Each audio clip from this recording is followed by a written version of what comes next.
Hello everyone, peace of the Lord Jesus Christ to all of you. In our videos always we like to expose for you the propaganda of Muslims and why we say Muslims are the number one crime for Muslims is sexual crime because they are oppressed. They are oppressed. Islam make you oppressed man, make you an animal. This is Al Arabiya TV saying, this is the news. The reason for the highest of raping children in Arabian countries. A man raping 18 kids in Kuwait.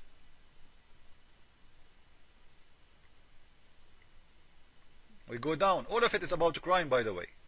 Raping kids in Morocco. 52 sexual crime in Egypt alone. 52,000 sexual crime in Egypt alone. 52,000 rape in Egypt in the year 2006. And the Muslims, they are telling you that Islam will make you better, when their religion and their countries is countries of crimes. And by the way, when the Muslims report in their countries sexual crimes, this will not be include crimes against your wife, because in Islam you can do whatever you want to your wife. You can rape her. Those are about strange women raped by strange men. 50,000 in Egypt alone. So if we go and we make a study about all around the Muslim world, we will find maybe 52 million being raped last year. So the Muslims talking about better life, better citizen will be happening if you convert to Islam when your countries is countries of filth. Last one we can trust always. They are a bunch of liars. Their message a message of hate and message of lie. Why America has the highest murder in a school, at malls, on freeways or whatever. And here they are saying 12,000 murder in America every year. Listen carefully, guys. 12,000 murder in America every year. Is that made America really the highest country have murders? Absolutely, it's not true. The highest countries who have murders in the world is number one, especially for robbery and like killing you and kidnapping you, etc. And kidnapping, it's Islamic world, like Afghanistan, like Pakistan, like Iraq, etc. But we will stop in this number in America, and we will talk about America for now. 12,000 murder in America. In the same time, the one who is talking here is a Muslim, and he forgot that the highest percentage of people who they are in jail in USA is Muslims. So when you count the 12,000 number, did you count for us what is the percentage of Muslim crimes as part of those murders?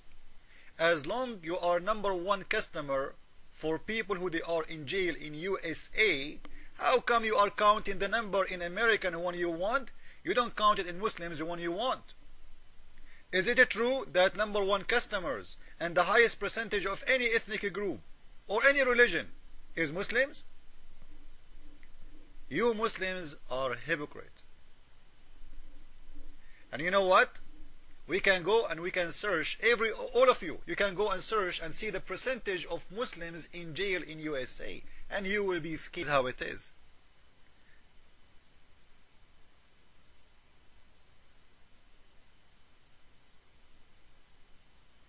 And they are saying, by the way, look at this. The prisoners who convert to Islam, they will become a very good citizen and they will not come back to jail. And they are talking here, if you notice, about human rights. Do you believe it? Muslims are talking about human rights. And we will show you that according to the Human Rights Report, Human Rights Watch, that number one enemy for a human right is Islamic organization. All of them with no exception. Muslims are fighting for a human right? Is that right? Unbelievable how Muslims do lie. Let us see and watch together and we will laugh.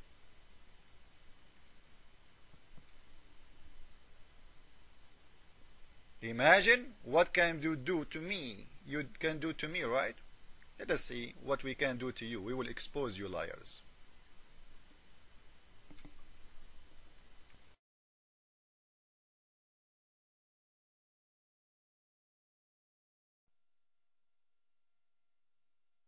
For peace around the world, blah blah blah blah blah blah. But I think if we took the time to read Muhammad Sadiq Khan's will, we'll see the answer for our problems. Because these people have made a clear statement. If you stop, you'll be saved. If you don't stop, we're going to kill you. Indiscriminately. We're talking about people who like to die the way you like to live. You know what that means? For the journalists especially. Friday night, they've been working the whole week, now they're going to spend all their money on the booze. Friday night, we say, Kuf nights out. Or Kuf they go on Friday. They go to the pubs, they go to the clubs, they drink, they vomit, they lose all their sanity. That's their life. And you love that. They're like the animals. Belhum awal. Allah said, no, they're worse. Because animal never does that. Only kuffar do that. Is George W. Bush and his sidekick Haman, Tony Blair. And I said, La'natullah ala Bush for Blair. Allah cursed them. That's right. Bin Laden, he offered, before 7/7, by a few months, he made a statement when he offered to the European public. He never addressed the governments, because when the offer of sulh, or hudna, excuse me, when the offer of hudna, of the truce, he offered to you, madam, non-Muslim, and you, sir, non-Muslim, offered to you, because the rest of us are Muslims, so we never support the government anyway. He offered to you, offer of truce. And did you respond, madam? Did you respond, sir? No. Therefore, you're to blame as well. People talk about 9/11. They said 9/11, 3,000 killed. I was watching it just the other day on the news. SubhanAllah. That was a day that changed many people's lives. Especially those inside the tower. There was one woman, a black woman, you remember her, in 9/11. She came out of the smoke and she... I'm going to cry. It's so touching, honestly. She came out and she said, she's covered inside dust, smoke. And she goes, I was here the last time as well.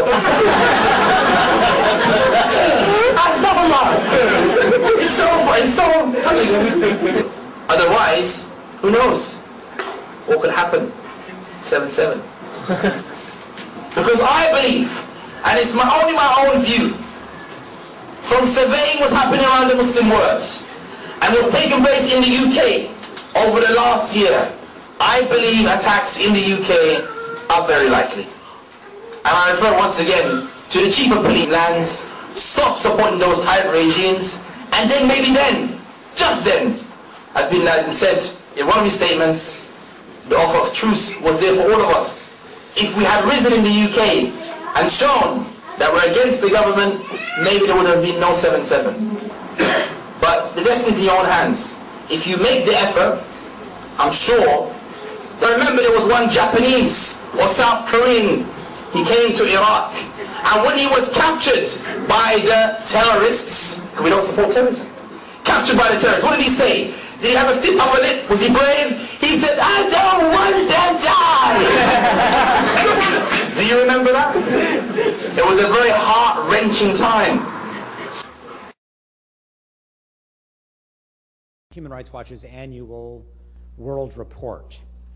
This document, some 556 pages, looks at developments in 73 countries plus the European Union.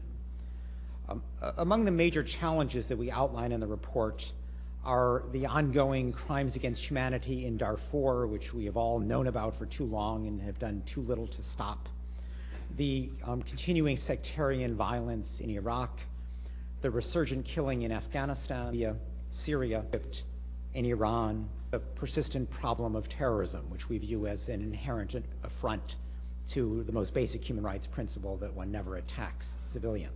Is that the enemies of human rights enforcement, Groups like the Organization of Islamic Conference are running circles around the European Union. Enemies of human rights enforcement.